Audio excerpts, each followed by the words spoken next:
नमस्कार दोस्तों, chief justice of India D Y Chandrachud लगातार मोदी सरकार को आईना दिखा रहे हैं और कल इंडियन एक्सप्रेस के रामनाथ गोयनका पुरस्कार समारोह में उन्होंने मोदी सरकार के 2 मंत्रियों की मौजूदगी में सरकार को आईना दिखाया। इस कदर आईना दिखाया कि रविशंकर प्रसाद और अनुराग ठाकुर दोनों का मुंह सूज गया। मगर इस कार्यक्रम में मैं आपको यह भी बतलाने वाला हूं दोस्तों कि डीवाई चंद्रचूड़ की अदालत में इस वक्त 2 फैसले हैं और अगर वो 2 फैसले मोदी सरकार के खिलाफ आ गए तो 2024 के लोकसभा चुनावों की तस्वीर पलट सकती है। वो फैसले कौन से हैं मैं आपको बतलाऊंगा दोस्तों, मगर सबसे पहले डीवाई चंद्रचूड़ ने किस तरह से इंडियन एक्सप्रेस के समारोह में मोदी सरकार को आईना बतलाया। उनसे कहा कि पत्रकार का काम होता है सत्ता से सवाल करना और जो पत्रकार सत्ता से सवाल करते हैं उनके खिलाफ हिंसा कभी नहीं की जा सकती। उनका यह दायित्व है सत्ता से सवाल पूछना। मैं आपको बतलाना चाहता हूं, उन्होंने कहा कि सुप्रीम कोर्ट ने बार बार कहा है कि एक देश में आजादी तब तक है जब तक पत्रकार बगैर डरे सत्ता से सवाल कर सके। ये तमाम बातें वो कह रहे थे जब सामने रविशंकर प्रसाद और अनुराग ठाकुर मौजूद थे। देश के सूचना और प्रसारण मंत्री अनुराग ठाकुर, जिन्होंने वो यादगार नारा दिया था, देश के गद्दारों को गोली मारो। जी हां, देखिए डीवाई चंद्रचूड़ किस तरह से कह रहे हैं कि मीडिया इस देश का चौथा स्तंभ है और यह हमारे लोकतंत्र का अभिन्न अंग है। देखिए उन्होंने किस तरह से अपनी बातें रखी, फिर मैं चर्चा करता हूं। A functional and healthy democracy must encourage the development of journalism as an institution that can ask difficult questions to the establishment, as it is commonly known, speak truth to power. The vibrancy of any democracy is compromised when the press is prevented from doing exactly this. The press must remain free if a country is to remain a democracy. I too, myself, find myself disagreeing with many journalists. After all, who amongst us agrees with all other people? But disagreement must not distort into hatred, and hatred must not be permitted to evolve into violence. तो देखा आपने, इस तरह से मोदी सरकार के 2 मंत्रियों की मौजूदगी में, 2 नेताओं की मौजूदगी में, एक नेता एक मंत्री की मौजूदगी में इस तरह से आईना दिखाया दोस्तों। और उन्होंने यह भी कहा कि सुप्रीम कोर्ट में बाकायदा ऐसे कई फैसले दिए हैं जिसके जरिए पत्रकार बगैर डरे सत्ता से सवाल कर सके और हमने उसमें पत्रकार को हिफाजत करने का पूरा प्रावधान दिया है। सुनिए वो क्या कह रहे हैं। The Supreme Court of India has emphasized on the rights of journalists in the number of judgments. In one judgment, the Supreme Court held India's freedoms will rest safe as long as journalists can speak truth to power without being chilled by a threat of reprisal. दोस्तों आप जानते हैं कल जो आयोजन हुआ है Indian express के रामनाथ गोयनका समारोह में, वो खास सिर्फ इसलिए नहीं था कि D Y Chandrachud, chief justice of India D Y Chandrachud ने किस तरह से पत्रकारिता के सही मायने बताए। उन्होंने भारतीय जनता पार्टी की कमजोर रग पर भी हमला किया। उन्होंने फेक न्यूज पर प्रहार किया। उन्होंने कहा कि फेक न्यूज समुदायों के बीच में तनाव पैदा करती है। फेक न्यूज के जरिए लोकतंत्र को न सिर्फ नुकसान पहुंचता है बल्कि कई बार लोकतंत्र बर्बादी के कगार पर भी आ जाता है। सुनिए फेक न्यूज के बारे में उन्होंने क्या कहा। Across the globe, fake news has the capability to create tensions between communities by misleading people. Therefore, to protect the democratic values of fraternity, which can be damaged if not destroyed through biased reporting, there is a strong need to bridge the gap between the truth and the lie. दोस्तों याद कीजिए, प्रधानमंत्री नरेंद्र मोदी को बुलाया गया था India today के आयोजन में। आपको याद है कि उनके जो प्रधान संपादक हैं अरुण पुरी किस तरह की चाटुकारिता कर रहे थे। या टाइम्स ऑफ इंडिया का एक समारोह था, उसमें समीर जैन टाइम्स ग्रुप के सर्वा किस तरह की चाटुकारिता कर रहे थे। मगर कल इंडियन एक्सप्रेस के समारोह में वहां पर उनके संपादक राजकमल झा ने किस तरह से इस सरकार को आईना दिखाया। उन्होंने कहा कि सुप्रीम कोर्ट हमारे लिए एक रोशनी है। उन्होंने सुप्रीम कोर्ट की तुलना नॉर्थ स्टार से की, यानी उम्मीद का सितारा।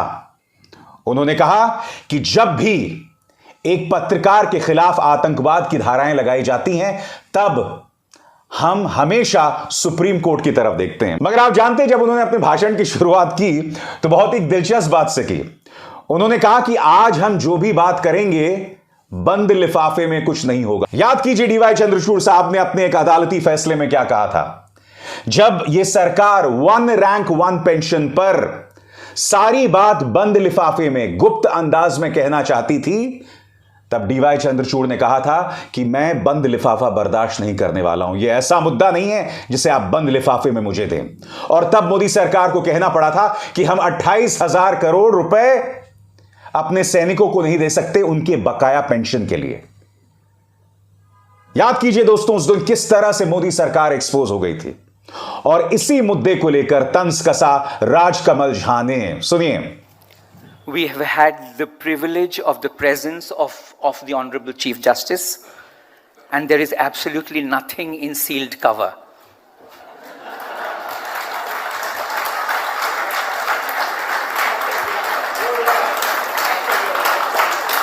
The court has kept pushing back at the state to expand our freedoms.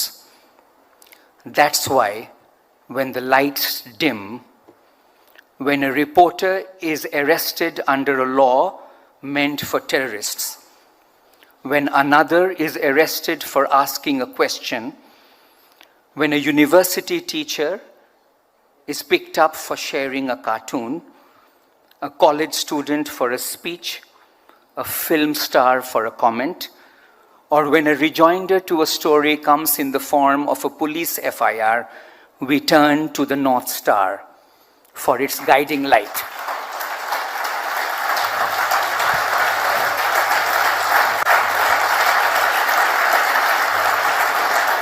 आप जानते हैं राजकमल झा के इस बयान का, इस भाषण के मायने क्या थे।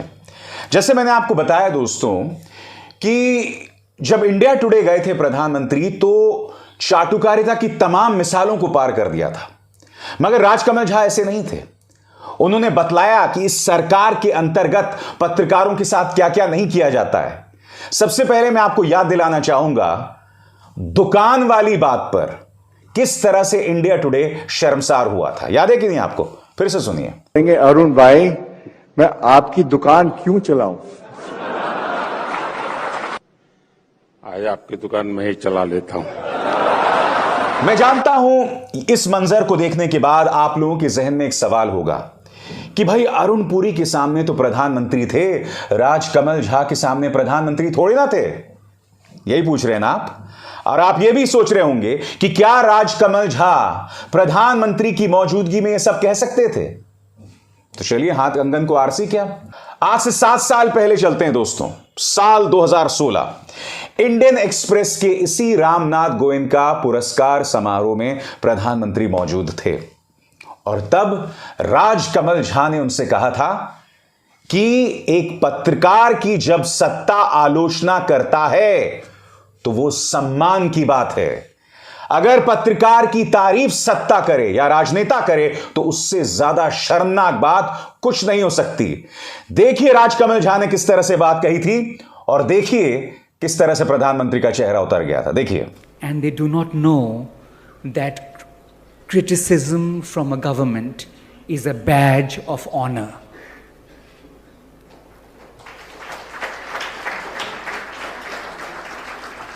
So just as they do in smoking scenes in cinema, I think we should have a ticker tape running whenever we hear praise of a journalist, that criticism from a government is wonderful news for journalism.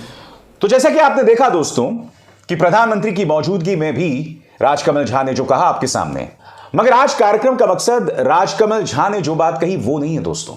आज कार्यक्रम का मकसद है कि D Y Chandrachud साहब के 2 फैसले किस तरह से मोदी सरकार के लिए मुश्किल पैदा कर सकते हैं और उनका एक अदालती फैसला जिस पर इस वक्त सुनवाई हो रही है उसको लेकर भाजपा का प्रचार तंत्र किस कदर बौखलाया हुआ है। सबसे पहले दोस्तों, आपके स्क्रीन पर कल ही डीवाई चंद्रचूड़ साहब की अदालत से यह फैसला उभर कर आया है, जिस पर मैं चाहूंगा आप गौर करें। बिल्किस बानो दुष्कर्म के दोषियों को सुप्रीम कोर्ट से बड़ा झटका, समय से पहले रिहाई के खिलाफ की जाएगी सुनवाई। दोस्तों, अब इस मामले की सुनवाई एक पीठ करने वाली है और डीवाई चंद्रचूड़ साहब की अदालत ने इस बात को माना है कहीं ना कहीं कि बिल्किस बानो के साथ नाइंसाफी हुई है। याद कीजिए दोस्तों, गुजरात के चुनावों से ठीक पहले किस तरह से 11 लोगों को रिहा कर दिया जाता है और इन 11 लोगों पर बहुत जघन्य आरोप थे।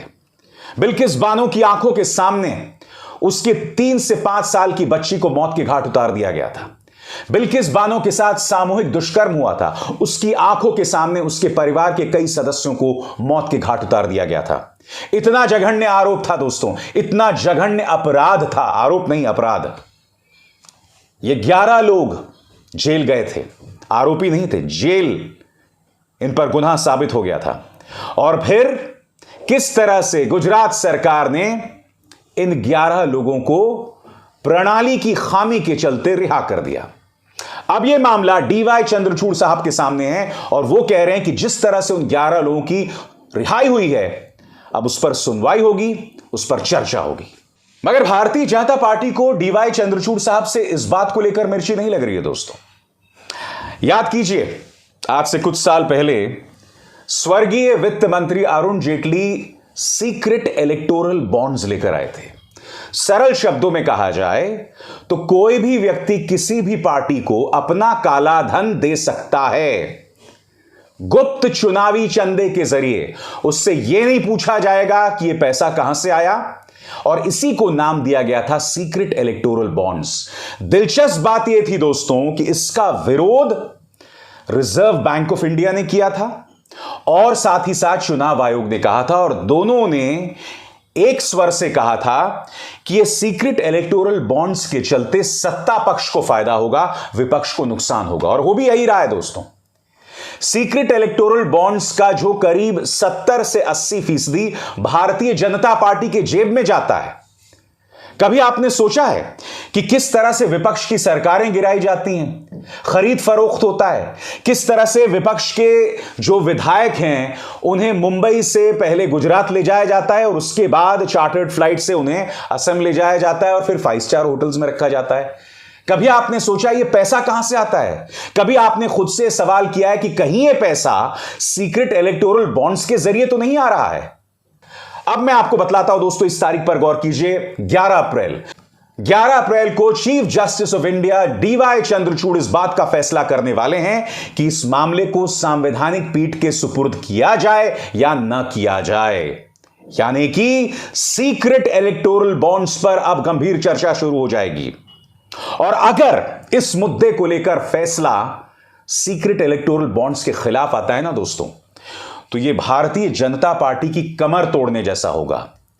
क्योंकि अब तक हो क्या रहा था दोस्तों, इन सीक्रेट इलेक्टोरल बॉन्ड्स का जो अधिकतर पैसा बीजेपी के जेब में जा रहा था, और कोई भी व्यापारी अगर विपक्ष को पैसा देता था तो ये लोग अपने तरीकों से पता लगा लेते थे और फिर उन्हें इनकम टैक्स और ईडी के जरिए परेशान किया जाता। ये तथ्य सब जानते हैं।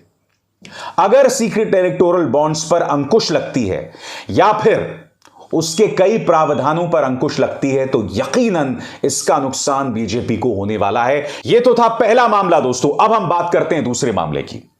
याद कीजिए किस तरह से उद्धव ठाकरे की सरकार चल रही थी और फिर रहस्यमय तरीके से उनके तमाम विधायक जो हैं एकनाथ शिंदे के साथ चले जाते हैं और तख्ता पलट हो जाता है। मगर इस तख्ता पलट में एक अहम भूमिका होती है राज्यपाल भगत सिंह कोश्यारी की।